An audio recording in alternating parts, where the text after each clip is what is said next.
दुपारी मी मस्त असं हे टरबूज खात होते, जे की मस्त असं गोड होतं, बाजारातलंच होतं पण मस्त असं गोड होतं. हे वाकई एवढं शिवणं मला एवढा दम लागला होता की डायरेक्ट भूकच लागली होती.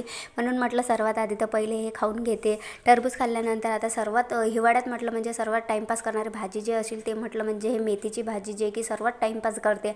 पण आज मेथीचीच भाजी बनवायची होती, त्याच्यासाठी म्हटलं जाऊ दे, तोडून पण होते आणि भाजीले पण होते. सर्वात आधी मग हे भाजी वगैरे तोडून घेतली, ते मस्त अशी स्वच्छ अशी धुवून घेतली. त्याच्यानंतर ते बारीक कापून घेतली, एकदम मस्त अशी बारीक कापून घेतली. आता हे ना मी रश्श्याची भाजी बनवणार होती, जे की मला एकदा फक्त किशोर दादाने भाजी दिली होती, त्याच पद्धतीने मी हे बनवणार होते. तर कढईमध्ये तेल टाकलं, लसण टाकला कुटलेला, त्याच्यानंतर हिंग टाकली, जे काही मेथीची भाजी कापलेली होती ते त्याच्यामध्ये टाकलं, थोडं चवीनुसार मीठ टाकलं.